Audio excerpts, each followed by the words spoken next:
এটা very simple জিনিস যে হাবিবুর রহমান হাবিব একটু যদি বলতেন আসলে প্রশাসনের বিষয়ে আপনাদের বিএনপি পক্ষ থেকে বারবার অভিযোগ তোলে যে আমাদের বিভিন্ন লোক প্রশাসনে বসে আছেন, সেই প্রশাসন আবার নির্বাচন চালাবে, নির্বাচন চালাতে গিয়ে কোনো ধরনের কারচুপি করার সুযোগ থাকে, সেই কথাগুলো বারবার উঠে আসে। আসলে আপনি কি মনে করেন আসলে প্রশাসনে জামায়াতের লোক আছে? আমার খুব পরিষ্কার বক্তব্য, প্রশাসনে জামাতের লোক থাক আর আওয়ামী লীগের লোক থাক, দৃশ্যত কোনো দলীয় সরকার তো ক্ষমতা নেই, এটা বাস্তবতা। দলীয় সরকার যেহেতু ক্ষমতা নেই সেহেতু এই প্রশাসনে আওয়ামী লীগ থাকলেও সমস্যা নাই, জামাত থাকলেও সমস্যা নাই, বিএনপি থাকলেও সমস্যা নাই, নির্বাচন সুষ্ঠু হবে। যেমন কিন্তু কে এম হাসান একসময় বিএনপির একটা সম্পাদক সদস্য ছিলেন বলে পরবর্তী সে উনি বিচারপতি হলেন, উনি অ্যাপিলেট ডিভিশনের বিচারপতি হলেন, প্রধান বিচারপতি হলেন, তারপরে ওনাকে বলা হলো উনি বিএনপি করে বিচারপতি হলেন, অ্যাপিলেট বিচারপতি প্রধান বিচারপতি হওয়ার পর আসলে দলীয় লোক থাকে। এই কারণেই আওয়ামী লীগ আন্দোলন করে 2006 সালে এই দেশের বিশৃঙ্খলা সৃষ্টি করল। এরপরে 2009 সালে 8 সালে আওয়ামী লীগ ক্ষমতা 9 সালে সরকার গঠন করার পর যখন তারা তত্ত্বাবধায়ক সরকার বিধান 11 সালে বাতিল করে দিল, বাতিল হয় নাই, তত্ত্বাবধায়ক সরকার বিধান বহাল থাকা অবস্থায় তারা দুর্গা নির্বাচন করেছে দলীয় সরকার দিনে। তখন আমি বহুবার বলেছি, আমি দায়িত্ব নিয়ে বলছি যে আপনারা সংসদ ভেঙে দেন, মন্ত্রিপরিষদ অটোমেটিক ভেঙে দেন, আবার যাকে ইচ্ছে তাকে তত্ত্বাবধায়ক সরকার বা প্রধান বানান, যাকে ইচ্ছে তাকে প্রধান নির্বাচন কমিশন বানান, কোনো আপত্তি নেই। সংসদ থেকে মন্ত্রী এমপি থেকে ইলেকশন করলে তখন আপত্তি। এখন তো তাই, এখন থেকে এমপি মন্ত্রী নেই। অতএব যে যেখানেই থাকে না কেন তাকে আপনার নিরপেক্ষ ভূমিকা পালন করতেই হবে।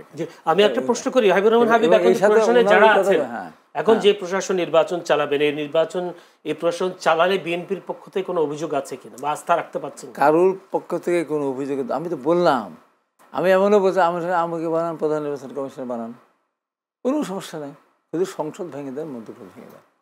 আমি আজকে তাই বলবো, যেখানে থাকতে পারে। এবার আমি খন্দকার আলমগীর হোসেনের সাথে 100% একমত। ইচ্ছা করলেই তো আপনি আওয়ামী লীগের যারা রাজনীতি করতেন, একসময় ছাত্রলীগ করতেন, পরবর্তী সময় আওয়ামী লীগ করেছেন দীর্ঘ 7 বছর ক্ষমতা থাকার পর তাদের লোক তো 80% আছেই। ইচ্ছা করলে বাদ দিতে পারবেন, ইচ্ছা করলে আপনি এসপি বানাতে পারবেন, ইচ্ছা করলে আপনি একটা জেলা ম্যাজিস্ট্রেট জেলা প্রশাসক বানাতে পারবেন। বাদে যদি দেওয়া না যায় তাহলে এত অভিযোগ কেন? বাদ দেওয়া যাবে না তো, বাদ দেবেন কেন? বারবার অভিযোগ কেন? অভিযোগ আনতে তাদের সতর্ক করা যাবে। বাদ দেবেন কীভাবে? বাদ দিয়ে আপনি এসপি পাবেন কোথায়? বাদ দিতে পারবেন না, কিন্তু অভিযোগ পাবেন না, তাদের সতর্ক করা যাবে। কিছু কিছু জায়গায় তারা আচরণ এমন করছে কোথাও কোথাও, যে কারণে এটা বলা হচ্ছে, কিন্তু বাদ দিতে পারবেন না তো। আপনি যদি এখন মনে করেন যে হ্যাঁ একটা জিনিস বাদ দিতে পারবেন, কোনটা? সেটা হলো যারা 2018 সালে ভাই এনসিপি তো বারবার নির্বাচন কমিশনকে তারা আস্থা রাখতে পারছেন না, তারা বারবার বলে এই নির্বাচন কমিশনে যারা আছেন সবাই বিএনপির পক্ষ নেই। আচ্ছা, এখন তারা যেটা বলছে তাদের কথার মধ্যে তারা বলছে, আমি এখন তাদেরকে যদি বলি ঠিক আছে, তারা একটা প্যানেল দাঁড় করাক, এই প্রধান নির্বাচন কমিশন এরা নির্বাচন কমিশন সদস্য বানাক, তারা বানাতে পারবে? ওরা তো বলে দিয়েছেন নির্বাচন কমিশন পাল্টাতে হবে। পাল্টা দিবেটা কাকে? যাকে দিবে সেই তো আওয়ামী লীগ, যাকে দিবে তো সেই তো আওয়ামী রাজনীতি করে আসছে, যাকে দিবে সেই তো 100% বিএনপির রাজনীতি করে, যাকে দেবে সেই তো হয়তো 100% নতুন তো পাবে না তারা। তাদের তো এখনো কেউ ওই ক্ষমতাও যায় নাই, বা তাদের দল তো পুরাতন না যে সেখানে তাদের মতাদর্শের লোকজন আজকে নির্বাচন কমিশনে যাওয়ার মতো ওই পর্যায়ে সিনিয়রিটি অর্জন করছে, এমন তো কেউ নেই। কাকে বানাবে? যাকে বানাবে ঘুরে ঘুরে উঠে যাবে, এখান থেকে পাবনা থেকে সিরাজগঞ্জ যাবে, সিরাজগঞ্জ নাটোর যাবে, এই তো আর কি যাতায়াত।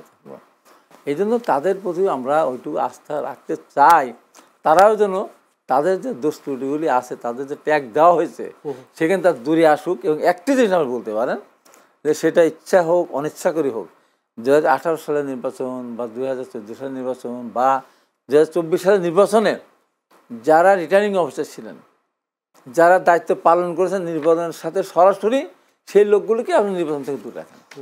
যেহেতু তারা জেনে শুনে বুঝে অথবা বাধ্য হয়ে, আমি প্রধান নির্বাচন কমিশনকে প্রশ্ন করেছিলাম 20 সালের নির্বাচন, 18 সালের নির্বাচন নিয়ে, কারণ আমি প্রার্থী ছিলাম, আমাকে তো কোপানো হলো।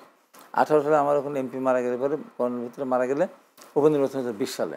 সেই কারণে আমার ওখানে গিয়েছিলেন প্রধান নির্বাচন নিজে। পরে যখন ভোট কেটে নিল দিনের বেলাতেই বা আমার এই করতে দিল না, আমি তাকে জিজ্ঞাসা করেছিলাম আমার করার কিছুই নেই, নির্বাচন যখন হয় ওই 4টা পর্যন্ত বা ওই সময়টা ছাড়া আমার কোনো ক্ষমতা নেই। আমি যদি এভাবে বলি হাবিব ভাই, যেহেতু আজকে মির্জা ফখরুল ইসলাম আলমগীর তিনিই বলেছেন মহাসচিব যে নিরপেক্ষ ব্যক্তিদের দায়িত্ব দেওয়ার কথা জানিয়ে, তাহলে নিরপেক্ষ ব্যক্তিগুলো কোথায়, এরা কারা? নিরপেক্ষ ব্যক্তি আমার মুখে যতই যাই বল না কেন, নিরপেক্ষ পাবেন কোথায়? আপনি যে দেশে ধরেন ব্যবসায়ী সংগঠন বলতেন যে আমরা আপনার সাথে অতীতে ছিলাম, আমরা আপনার সাথে আছি, আমরা ভবিষ্যতে থাকবো, মৃত্যুর পরেও থাকবো, বলেছে না? এখন তারা ব্যবসা করতেছে না? মির্জা ফখরুল ব্যবসা করতেছে না? বক্তব্যটা কি কথার কথা? কথার কথা মানে উনি বলার চেষ্টা করেছেন। মির্জা ফখরুল ইসলাম যেটা আপনি পাবেন কোথায়? নিরপেক্ষ ব্যক্তি নাই। ম্যাডাম খালেদা যে একটা কথা বলেছিলেন, সেই কথা বলার পরিপ্রেক্ষিতে তার বিরুদ্ধে অনেক কথা বলা হয়েছে, অনেকভাবে উপহাস করা হয়েছে। ম্যাডাম একটা কথা বলেছেন, পাগল আর শিশু ছাড়া নিরপেক্ষ কোনো ব্যক্তি নাই। ম্যাডামের এই কথাটা তাও 100% ঠিক বলে আমি মনে করি না। কারণ পাগল এবং শিশুও কিন্তু নিরপেক্ষ না। ও মাকে চেনে, মায়ের দুধ খায়, বাবাকে চেনে। পাগলও কিন্তু ক্ষুধা লাগলে সে বলে যে আমি খাবো, খাওয়ার, তাহলে তো নিরপেক্ষ থাকলো। নিরপেক্ষ বলতে কোনো কিছু, শিশু নিরপেক্ষ না, পাগলও নিরপেক্ষ না, মানুষ নিরপেক্ষ পাবেন কোথায়? আপনার কোনো না কোনো আদেশ হবে। তারপর এর মধ্যে দিয়েই আমাদেরকে চলতে হবে, এর মধ্যে দিয়েই চলতে হবে। এবং যারা দায়িত্বে আছেন তারা জনগণের দায়িত্ব যেহেতু তাদের উপর আছে, আল্লাহ পাক যেন তাদের একটা ভালো জায়গায় নিয়ে এসেছেন, তারা নিরপেক্ষভাবে নির্বাচনটা পরিচালনা করবে, এটা আমি প্রত্যাশা করি, আমি আশাও করি। নিরপেক্ষ লোক পাওয়া যাবে না, সবগুলো যে কোনো পক্ষের হইতেই পারে, হতেই পারে। কিন্তু